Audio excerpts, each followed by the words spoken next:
The term corruption has been hijacked by the PNP. They are trying to rewrite history and distance themselves from their corruption-filled background. The $400 million Manchester Municipal Corporation scandal, the Trafigura scandal, the Cuban light bulb scandal, NetServe scandal, the Iran sugar deal scandal, the Shell waiver scandal, the motor vehicle importation scandal, the Operation Pride scandal, the Jeep scandal, the NWC scandal, the Outer Many scandal, the EWI scandal, the Run With It scandal, the Spalding Market scandal.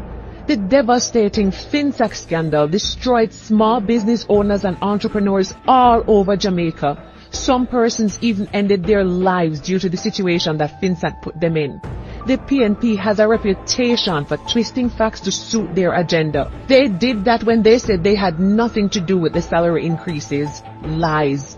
But somehow, like a slippery snake, they always manage to avoid accountability while spreading lies and misleading the people with their propaganda.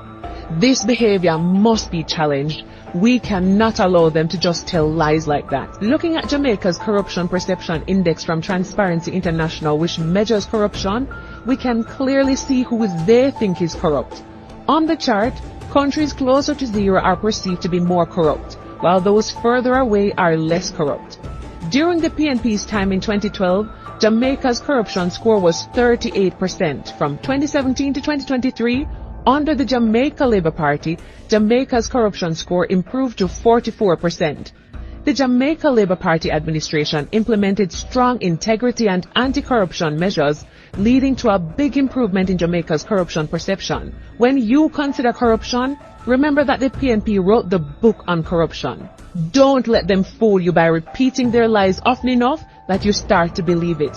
When it comes to corruption, PNP hypocrisy and barefaced lies must be dismissed. Can corruption be the measure of leadership in Jamaica?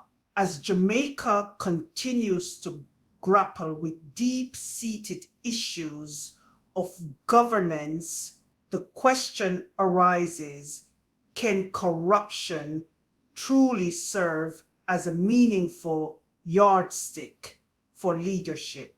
When both major political parties, the Jamaica Labour Party and the People's National Party, have faced credible allegations of misconduct. For decades, Jamaicans have witnessed a political tug-of-war where accusations of corruption are traded like political currency. Each party paints the other as morally bankrupt, while positioning itself as the champion of transparency. The JLP, currently in power, points to improvements on international corruption indices and asserts that their tenure has seen stronger institutional checks. The PNP, on the other hand, counters with allegations of favoritism and contract scandals under JLP governance, arguing that systemic corruption hasn't disappeared, it has simply changed form. This raises a fundamental issue.